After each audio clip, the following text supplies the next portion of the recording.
Magandang umaga sa lahat. Okay. Handa na ba kayo? Handa na ba kayo sa ating pag-aaral? Okay. So, bago natin simulan ng lahat, gusto ko munang linisin ninyo ang mga kalat sa sahig at ihanayin yung mga upuan. Okay, tapos na? Okay, tumayo ang lahat para tayo magmanalangin. Sa ngalan ng Ama, ng Anak, ng Espiritu Santo. Amen. Mahal naming Ama, kami nagpapasalamat sa lahat ng mga biyaya na inyong pinagkaloob sa amin. Naway, patnubayan niyo kami palagi, lalo na sa aming mga desisyon sa buhay. Sa ngalan ng Ama, ng Anak, ng Espiritu Santo. Okay, magandang umaga mga bata. Okay. Oh, sino bang, kumpleto ba ang lahat? Sino bang lumiban? Wala? Okay, maganda. Okay, bagong lahat, papakita ko muna sa inyo yung alituntunin o classroom rules sa ating silid-aralan. Ito.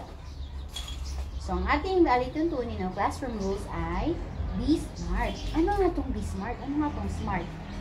Smart, ang S na tumatalakay na dapat daw ay say please and thank you. So, dapat kung meron kang gustong ipagawa sa kaklase mo, sabihin mo muna, pwede paki or sabihin mo please.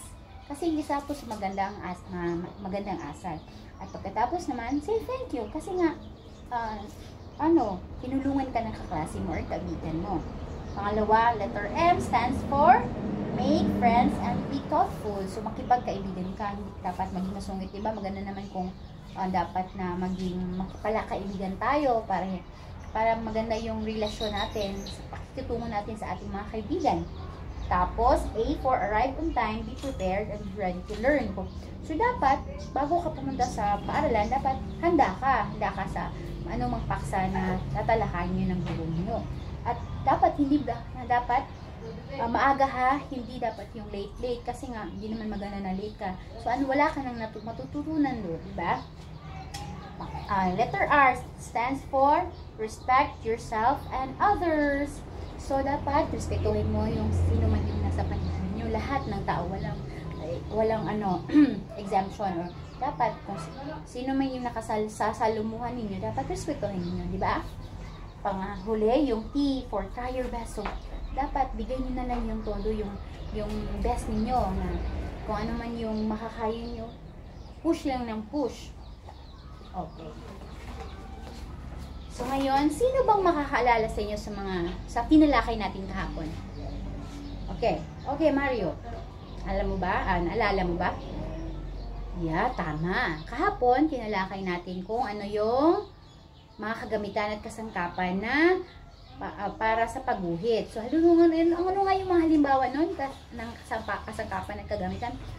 Halimbawa ay ruler, protractor. Tama. Magaling. So ngayon, ipapakita ko ako sa inyo ng mga larawan at hulaan niyo kung ano yun.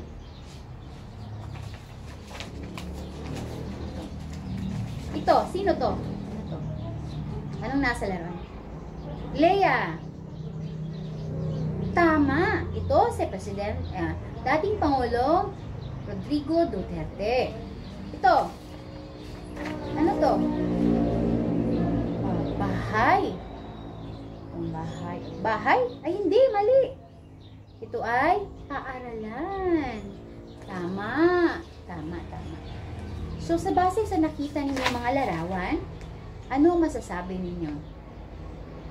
Ikaw, Joel.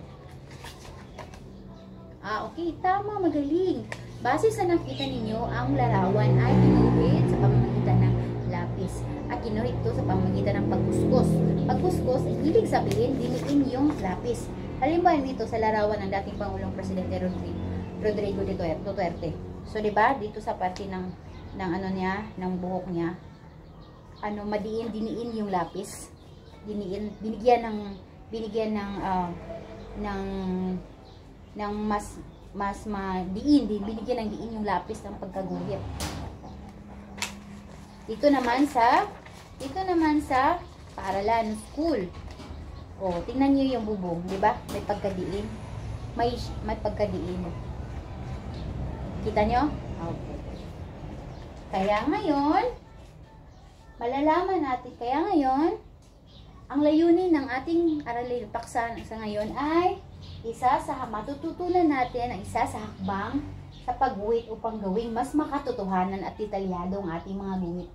Gaya ng sinabi ko na pinakita ko sa larawan na to, mas magiging detalyado, mabibigyan ng diin, mabibigyan ng buong pansin ang larawan. Nakuha ninyo? Susunod, tayo ay maglalaro. Ang laro ay tinatawag natin 4 picks 1 word. Alam niyo na to. So, ito. Sige, lahat ay bubuon tayo ng grupo ng dalawang grupo. Dalawang pangkat. Ito pangkat, unang pangkat, pangalawang pangkat. So, kada pangkat, hulaan nila kung ano nasa. So, sino mananalo, may papremyo galing sa akin. Ito, hulaan nyo.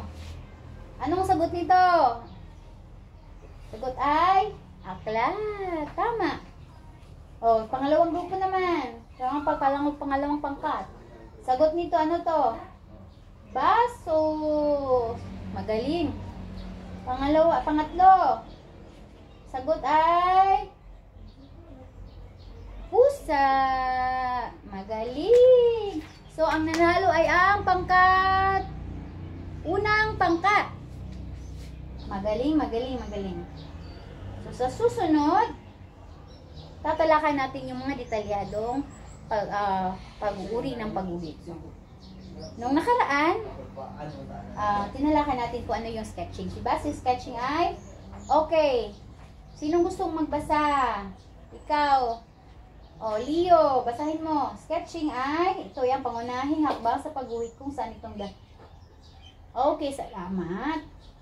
Pangalawa, outlining. Sinong gustong magbasa? Michelle, sige, basahin mo. Okay, salamat Michelle. Ang outlining daw, ito isang hakbang na ginagawa sa pagguhit upang may larawan ng tunay pagfigura o mahalagang linya sa larawan ng ginuhit. Shading. Okay, ito na naman ito yung tatalakay natin. Bibigyan natin ng mas malalim pa na pag-unawa. So, shading. Ano nga yung shading? Ito ay ginagawa sa pamagitan ng pagkuskus ng lapis upang magkaroon ng labo, liwanag at dilim ng isang drawing. Sa pamagitan nito, magiging maganda at magkakaroon ng buhay ang isang drawing. Gaya nito. Diba? Kinuskus siya, ibinigyan ng diin. So, nagkakaroon ng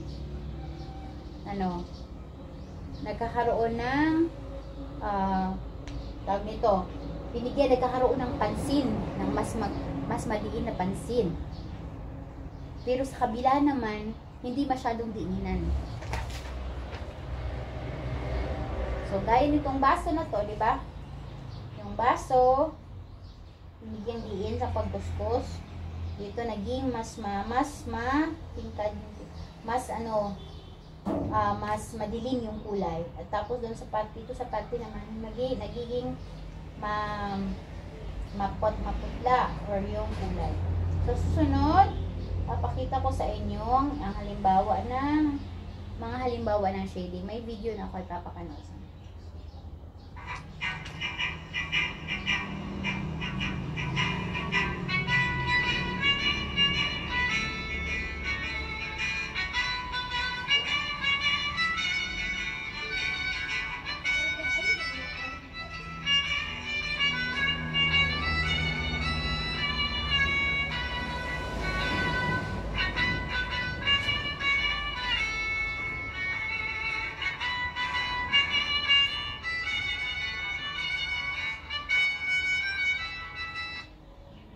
Okay.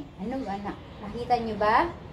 Kung ano yung iba't ibang uri ng pagguhit ng shading.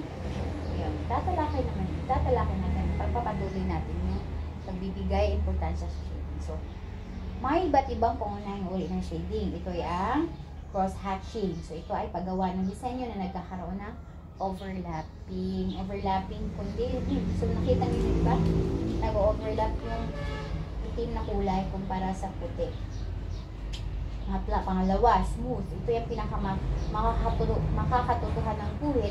Ang pamamaraan nito ay pagtuloy nagpapakita ng totoong kaanyuhan. Pangatlo, slinky. Ito ang pinakamadali at pinakamabilis na pagguhit.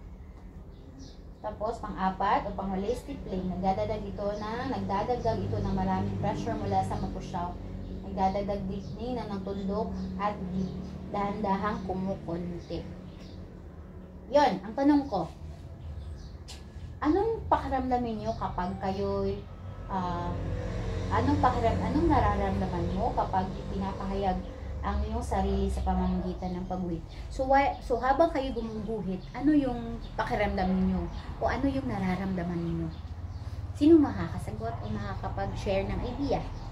Ikaw, Jose, ano yung pakiramdam mo habang ikaw ay gumuguhit? Oh, salamat. So sabi ni Jose, yung pagguhit daw ay yung paraan para maipaliwanag or mapalabas ang kanyang saloobin. Halimbawa, siya'y masaya. So, sa pamamagitan ng pagguhit, napapahayag niya ang kanyang kasiyahan. Okay, salamat. Ngayon, magpapangkat tayo ng 4 na pangkat. So, bawat pangkat may gagawin. Ito. So, iguguhit ninyo kung ano man yung 4 na uri ng shading. Unang pangkat, cross-hatching. Guguhit ninyo yung cross-hatching. Pangalawang pangkat, smooth. Pangatlong pangkat, slinky. Pang-4 na pangkat, stippling. Sige. Opo, hanapin niyo yung mga pangkat niyo. Tapos na? Okay, pasa yung mga nagawang guhit. So, may tanong ako sa inyo. Sa palagay ninyo, ano yung pinakamagandang uri ng shading para sa inyong drawing? Kung kayo papapiliin, ano yung pinakamagandang uri? Ikaw, Janica. Okay, para kay Janica, yung smooth daw. Kasi, pinakamabilis na pagguhit.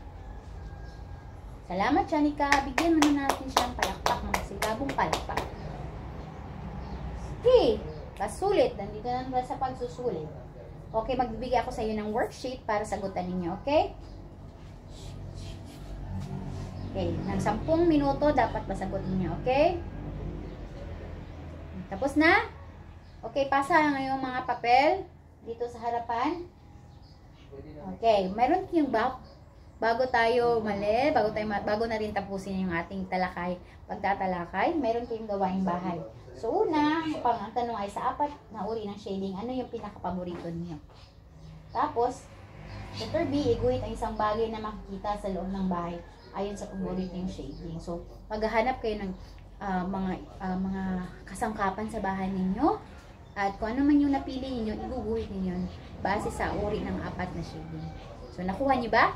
Nakuha niyo ba yung mga patnubay? Okay, magaling. So, maraming salamat sa pakikinig mga estudyante ko. Bukas na naman ay iba na naman yung tatalakay natin. Okay, paalam!